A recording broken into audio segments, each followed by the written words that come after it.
You were innocent of murder, and yet you were given a life without the possibility of parole sentence. How did you cope with that brutal injustice? I coped through education and prayer. How many years were you locked up in prison for a murder you did not commit?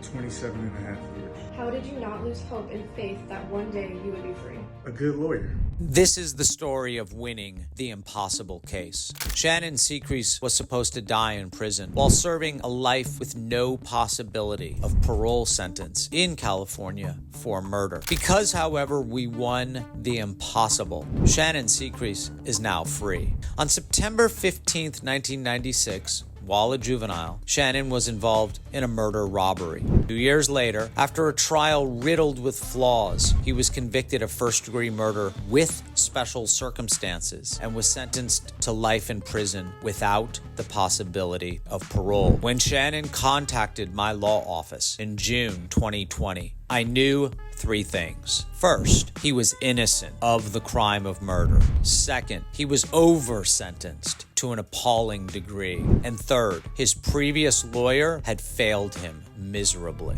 For his crime, I knew that Shannon was not the gunman, nor did he know a murder allegedly done by his older crime partner was going to happen. While pursuing a resentencing for Shannon due to changes in the law of felony murder in California, I saw the ability for Shannon to retroactively argue that his case should have been heard in juvenile court, and I immediately filed a motion. The motion was granted and was unopposed by the district attorney, which created an opening for fixing the injustice done to Shannon. The case was then referred and redirected to juvenile court, with the juvenile judge later agreeing that Shannon should have been in juvenile court from the start. As this was happening, Shannon's case for murder, being that he should not have been charged and sentenced with murder in the first place, was before the Court of Appeals. And in a published decision, we won the right to argue that murder didn't apply.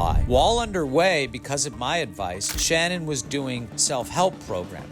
And I told Shannon that if he ever went before a parole board, I would represent him for free. Because of the exceptional work of another lawyer on the team, Shannon's case stayed in juvenile court, which made him eligible for release. We had indeed won the impossible. 27 and a half years in prison and decades of fighting for his rights. Today, Shannon Secrease is home in the loving embrace of his family and friends, living life to the fullest. This is why I became a lawyer. For people like Shannon, we gave him his life back, and yes, we won the impossible. Shannon is now a free man.